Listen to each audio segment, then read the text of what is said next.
Afternoon everyone. Today, again, we are talking about claims. This is our third video and we are talking about public liability claims or public and products liability claims. Okay.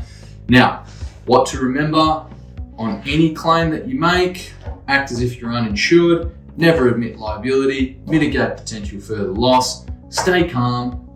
Very important, especially when it comes to liability claims. Stay calm, and then if you are ever in doubt, ask the insurer. Okay, now, general liability. First of all, what does it cover? It's cover for third-party personal injury or property damage as a result of your negligence.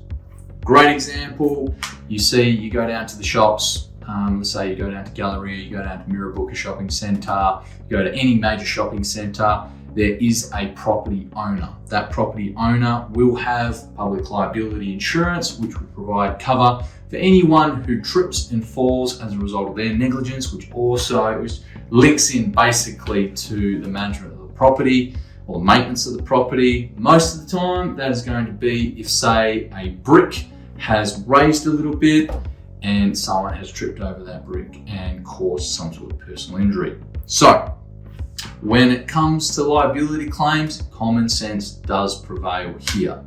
Always treat a third party exactly how you would want to be treated. Okay? Very important. It doesn't mean that a claim needs to be lodged straight away, because if a claim is lodged straight away, you're going to have to pay the excess straight away. So, until you know what you're dealing with, you could be dealing with someone who has incurred, say, $1,000 of physio fees, or has had damage that falls way under that excess. If something does happen, doesn't mean it's over to the insurer straight away, because a lot of the times as well, insurers appoint lawyers, and lawyers, fantastic lawyers out there, but can be avaricious at times, will charge. And claims that can be settled for maybe $1,000, for $2,000 can blow out to $10,000, $20,000, $30,000, $40,000, $50,000 purely due to the legal fees.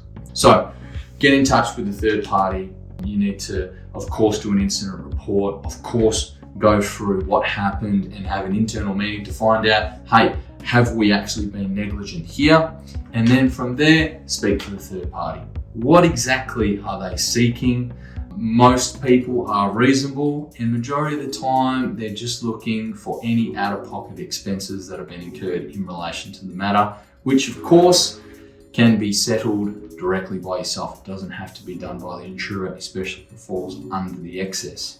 Now, if you're unsure about what next move to make, if you don't know whether it's a $100,000 claim or whether it's a $1,000 claim, and the third party's not giving you too much at all, so you don't know where you sit, well, you've got to be very, very careful, because if you start trying to put figures across or negotiating, then you can be potentially prejudicing the insurer's position, okay? Which means if it does eventuate into a claim and they find out about it, then they can decline your claim for that reason. So that's where your broker will come into play and be very, very helpful in the process. From there, if it is a claim, then of course it will need to be lodged. An assessor will need to be appointed and potentially a lawyer to correspond with the third party. After that, that's pretty much it. When it's in the insurer's hands, all you can do is follow up. So a lot of work can be done pre-lodging the claim, working with the third party. Hope this helps. Any questions, queries, you can always reach out.